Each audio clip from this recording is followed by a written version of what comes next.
तो क्या आपको पता है कि आपके एक्सेल की शीट में कितने रॉ, कितने कॉलम और कितने सेल होते हैं और इसे आप कैसे बहुत जल्दी से पता कर सकते हैं? क्योंकि यहाँ बहुत छोटा सा मैं आपको आइडिया देने वाला हूँ। आपको सिंपल एक छोटा सा फॉर्मूला टाइप करना है, एक एक करके नहीं गिनना है और आप अपने एक्सेल की शीट के रॉ, कॉलम, सेल की काउंट को जान जाओगे। ये इसलिए भी जरूरी है क्योंकि अक्सर करके एक्सेल के इंटरव्यूज में पूछा जाता है या परीक्षाओं में भी आता है कि एक्सेल की शीट में कितने रॉ, कितने कॉलम और टोटल नंबर ऑफ सेल्स कितने होते हैं। सो यहाँ पे सिंपल आपको करना क्या है, आपको लगाना है बराबर का निशान, टाइप करना है COLU और जैसे आप ये टाइप करोगे तो यहाँ पे नीचे आ जाएगा कॉलम्स, इस पर आपको डबल क्लिक कर देना है।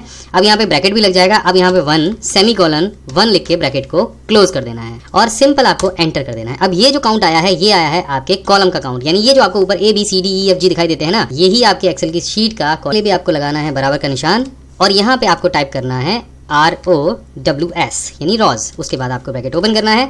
अब जिस भी कॉलम में है, मानो B कॉलम में आप हैं या C कॉलम में आप हैं, वहाँ पे आपको कॉलम का नाम टाइप करना है। उसके बाद आपको सेमीकोलन लगाना है और फिर दोबारा से एक बार कॉलम का नाम टाइप कर देना है, ब्रैकेट को बंद कर देना है और एंटर कर देना है। अब यहाँ पे ये जो आपको संख्या मिली है ये है आपकी रॉ की संख्या, यानी यहाँ पे वर्टिकुलर जो आप देख रहे हैं 1 2 3 4 5 6 7 8 9 10 11 12। एक तरीका और भी है रॉ को चेक करने का। अगर आप कंट्रोल के साथ में डाउन एरो को प्रेस करेंगे कीबोर्ड से तो आप लास्ट रॉ पे पहुंच जाएंगे, जो कि यहाँ पे दे रखा है 10,48,576 और हमारा भी काउंट यहाँ पे 10,48,576 आया है।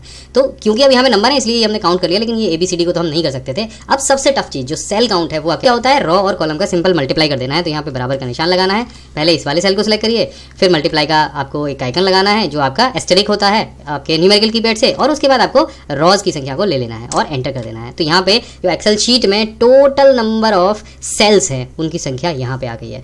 तो ये संख्या लगभग 17 अरब 17 करोड़ के बराबर है। तो इतने सारे सेल्स आपके एक एक्सेल की शीट में होते हैं, कितना सारा डेटा आप यहाँ पे फीड कर सकते हो। तो देखो यहाँ पे हमारे पास एक्सेल में एक शीट है जिसपे कुछ डेटा है। अब ये डेटा अगर हमको कॉपी करना है तो आप क्या करेंगे, कॉपी करने के लिए आप क्या करते हैं कि डेटा को सिलेक्ट करते हैं, राइट क्लिक करते हैं, कॉपी करते हैं या कीबोर्ड से Ctrl+C प्रेस करते हैं।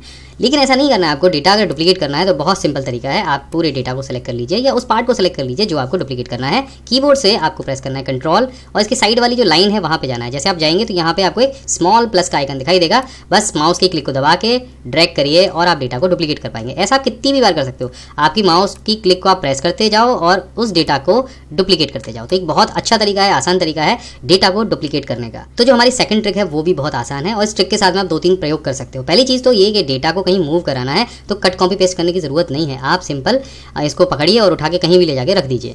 तो इससे आप डेटा मूव करा सकते हैं। लेकिन इसका एक बहुत बढ़िया यूज और भी है। अगर आपको मान लीजिए इस सेल के बीच में 5 के बाद में एक रॉ इंसर्ट करानी है तो आपको यहाँ से राइट क्लिक करके इंसर्ट की आवश्यकता नहीं है। आपको सिंपल करना क्या है, आपको 6 नंबर से नीचे वाले सेल्स को पकड़ना है और उठा के इस तरह से एक नीचे खिसका देना है। जितनी भी आप जगह चाह रहे हो आप उठा के नीचे खिसका सकते हो, उतने रॉ आपकी शीट में इंसर्ट हो जाएंगे। इसी तरह से डेटा के ऊपर आपको एक रॉ चाहिए तो सेलेक्ट करिए और इस तरह से उठा के मूव करा दीजिए। तो ये देखिए यहाँ पे जो रॉ है वो आ जाएगी। और कॉलम के लिए भी सेम आप इसी तरह से इस्तेमाल कर सकते हैं। डेटा को सेलेक्ट करिए, एक कॉलम अगर आपको बीच में चाहिए तो पूरे डेटा को आपको सेलेक्ट करना है और उठा के एक साइड में रख देना है। आपके बीच